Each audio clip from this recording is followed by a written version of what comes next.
من احسن قولا ممن دعا الى الله وعمل صالحا وقال انني من المسلمين. صدق الله العظیم. للمولى الکریم.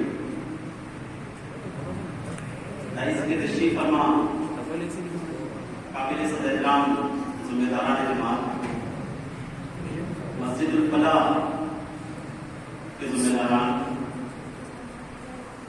بھائی حضرات علماء اکرام اور بہت ہی عزیز ساتھیوں اور پیارے بچوں، السلام علیکم ورحمۃ اللہ وبرکاتہ. ساتھیوں، اللہ رب العزت کا بے پناہ شکر احسان ہے کہ اس کی مدد و نصرت سے ہمارا یہ پروگرام اپنے اختتام کی جانب نامزد ہے. چند ہی منٹوں میں میں اور آپ اپنے اپنے مقامات کی جانب پوچھ کر جائیں گے اور یہاں جو کچھ ہم نے سیکھا ہے اس 2 روزہ ذات ورکشاپ میں اسے اپنی ذات میں اور اپنے مقام پر نافذ کرنے کی کوشش کریں گے. ساتھیوں، ہم یہ دیکھتے ہیں کہ کل سے آج تک مسلسل ایک ہی موضوع پر مختلف چیزیں ہم سنتے رہے ہیں. الحمدللہ ہمارے مقررین حضرات، ہمارے قاری حضرات نے ہر اعتبار سے رہنمائی کی ہے اور آپ تمام حضرات نے بھی بھرپور استفادہ حاصل کیا ہے. سامعین، ہم نے اس موقع پر یہ بھی سنا ہے کہ اذان اسلام کی مکمل دعوت ہے.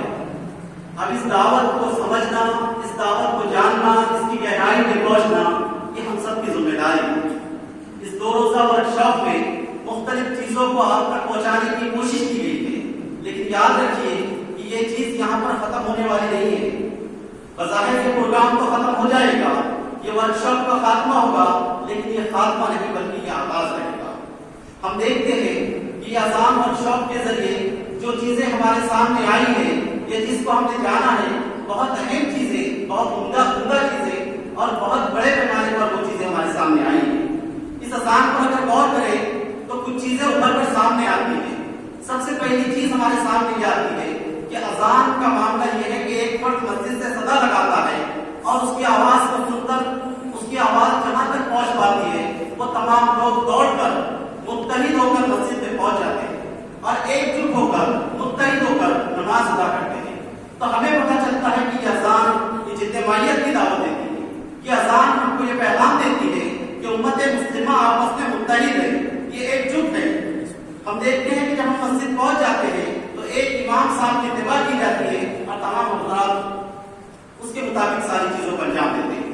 سامعین کرام، اگر میں اجتماعیت کی بات کروں تو پتہ چلتا ہے کہ اجتماعیت ہمارے لیے لازمی ہے، ہمارے لیے فرض ہے. اس لیے فرض ہے کہ اللہ رب العزت نے قرآن مجید میں ارشاد فرمایا آل عمران میں کہ وَاعْتَصِمُوا بِحَبْلِ اللَّهِ جَمِيعًا وَلَا تَفَرَّقُوا، تم سب مل کر اللہ کی رسی کو مضبوط پکڑ لو. تو یہاں ہم کو جو چیز ملتی ہے وہ جمع کا صیغہ نظر آتا ہے. تم سب کہا گیا ہے وَاعْتَصِمُوا بِحَبْلِ اللَّهِ جَمِيعًا وَلَا تَفَرَّقُوا. یہاں پر ایک ایک فرد کو اکیلے نہیں کہا گیا ہے بلکہ کہا گیا ہے کہ تم سب مل کر اللہ کی رسی کو مضبوط پکڑ لو. تو پتہ چل رہا ہے کہ ہمارے لیے اجتماعیت لازمی ہے. دوسری طرف سورہ نساء آیت نمبر 60 میں ہم دیکھیں اللہ رب العزت ارشاد فرماتے ہیں یا ایھا الذین آمنوا اطیعوا اللہ واطیعوا الرسول واولی الامر منکم. اے لوگوں جو ایمان لائے ہو، اطاعت کرو اللہ کی، اطاعت کرو اس کے رسول کی اور اطاعت کرو اس کی جو تمہیں امیر ہے. سامعین اکرام، ہم اللہ اور اس کے رسول کی تو اطاعت کرتے ہیں لیکن امیر کی اطاعت نہیں کی جاتی. میرا اور آپ کا امیر کون ہے؟ ہم انفرادی طور پر اپنی زندگیوں کو گزارتے ہیں.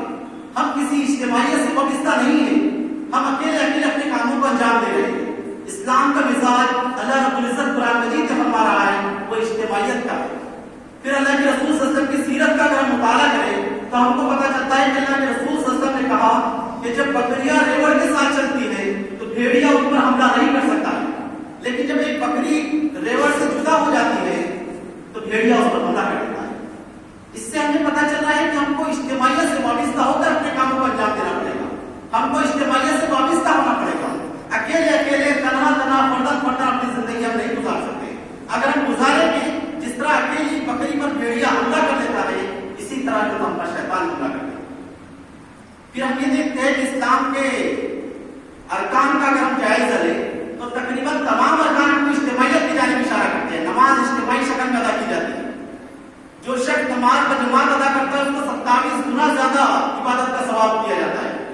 40 गुना अजर और सवाब उसका है। रोजे का मामला यही है कि जब मौज़िन आवाज देता है कि रोजा इफ्तार कीजिए या रोजा सहर का वक्त खत्म हो चुका है, तो उस वक्त हम सब बंद कर देते हैं। फिर हम देखते हैं कि हज का जो मामला आता है तो पूरी दुनिया के लोग एक जगह जमा होते हैं और आलमी इज्तिमाइयत का मजहर ये है कि जब मैदान अरफात में सारे लोग जमा होते हैं 9 ज़िलहज को, तो वो हज के अरकान में से अहम रुकन उसको करार दिया गया है।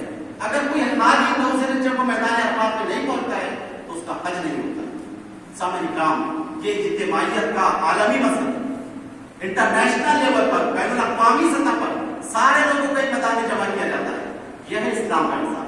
फिर हम इन चीजों का जायजा लें कि अगर जो चीज हमको नजर आती है दुनिया के अंदर उसको देखिए तो भी इज्तिमाई शक्ल में शहद हम जो इस्तेमाल करते हैं, एक मक्खी की औकात नहीं कि हमको शहद प्रोवाइड कर सके। जब सारी मक्खियां फलों और फूलों का जूस चूस कर एक जगह लाकर जत्था बनाती है तो तब जाकर हमको एक शहद जो तो हासिल होता है जिसमें अल्लाह के रसूल ने कई बीमारियों का इलाज करा। एक शहद की मक्खी कुछ नहीं कर सकती। इसी तरह पानी का एक कतरा अगर हम देखें तो वो पानी का एक कतरा, उसकी भी कोई अहमियत नहीं, कोई औकात नहीं। लेकिन जब ये पानी के कतरे मिलकर समंदर में तब्दील होते हैं तो वो ठाटे मारता हुआ दिखाई देता है। किसी की हिम्मत नहीं, किसी का मुकाबला नहीं कि वो उसके सामने खड़े हो सके। सामने काम, ये इनफरादियत कोई अहमियत की हामिल नहीं, लेकिन जब इनफरादियत इज्तिमाइयत में तब्दील हो जाती है तो वो बड़े बड़े कामों को अंजाम देता है। तो यह है इस्लाम का मिजाज कि हम अपने आप को मुतहरिक करें, इज्तिमाइयत से वाबस्ता करें। ये अजान जो दूसरा पैगाम हमको देती है वो ये है कि जहाँ उम्मत मुस्लिमा की अजान के जरिए इस्लाह की जाए, वहीं बिरादरान वतन के सामने इस्लाम की दावत को पेश किया जाए, उनको समझाया जाए कि इस्लाम क्या है। आज आप देखिए कि कितने गैर मुस्लिम ऐसे हैं जो ये नहीं जान पाते कि अजान में जो अल्फाज कहे जाते हैं उसके मानी क्या है। कई सारे लोग ऐसे हैं जो बेचारे ये कहते हैं कि अजान में आप 5 वक्त अकबर बादशाह को याद करते हैं। सामने इकराम की मेरी और आपकी जिम्मेदारी है कि हम इन बिरादरान वतन तक पहुंचे, उनको समझाए कि अजान क्या है, ये इस्लाम क्या है, प्यारे नबी हज़रत मोहम्मद सल्लल्लाहु अलैहि वसल्लम कौन है। ये बात याद रखिए कि दावती काम मेरी और आपकी दीनी, अखलाकी और इंसानी जिम्मेदारी, दीनी जिम्मेदारी इस मानों में है कि हम देखते हैं कि अल्लाह के रसूल सल्लल्लाहु अलैहि वसल्लम ने इस पूरे जमीन पर जितने अंबिया इस्लाम को मबूस फरमाया है उन तमाम अंबिया इस्लाम ने इस काम को अंजाम दिया है। कि हमारी दीनी जिम्मेदारी है जो अंबिया इस्लाम ने अंजाम दिया है तो ये मुझे और आपको भी अंजाम दिया है। दूसरी चीज ये है कि ये हमारी अखलाकी जिम्मेदारी है। अखलाकी जिम्मेदारी इस मानों में है कि हम ये देखें कि ये हमारे दरमियान, हमारे समाज में रहने वाले लोग दोज़ख के गड्ढे में गिरते हुए चले जा रहे हैं, लेकिन मैं और आप उनको बचाने के लिए क्या करें। अल्लाह के रसूल सल्लल्लाहु अलैहि वसल्लम का मामला तो ये था कि जब आप मक्का में रहा करते थे तो आप ताइफ के मैदान में गए और वहां जो लोग रहते थे उनके सामने इस्लाम की दावत को आपने पेश किया। क्या मकसद था? क्या जाती मफाद था?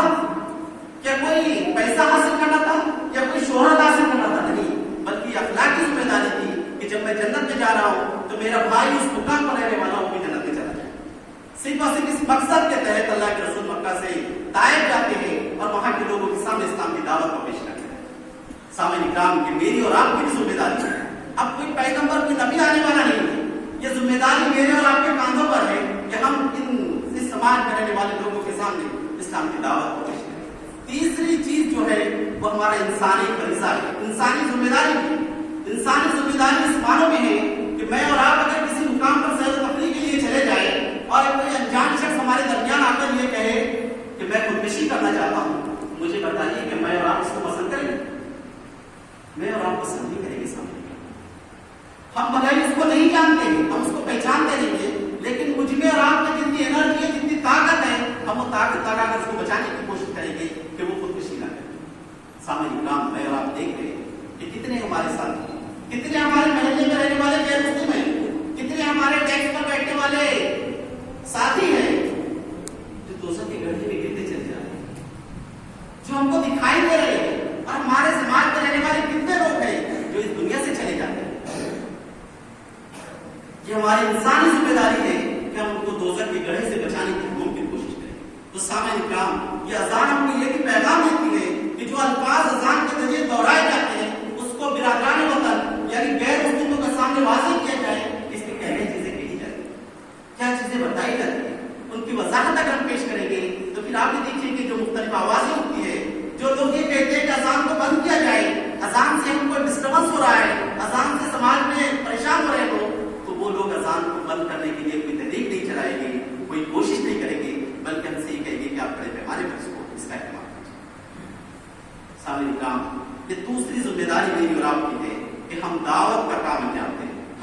بیٹھا ہوا ہر شخص دائی ہے، ہر شخص دائی ہے. ہم جس انداز میں، جس طریقے سے، جو ہم میں خوبی اور صلاحیت ہے، ان صلاحیتوں کے مطابق اس کام کو انجام دینے کی کوشش. تیسری چیز سامعین کرام، اس اذان ورک شاپ کے ذریعے جو ہے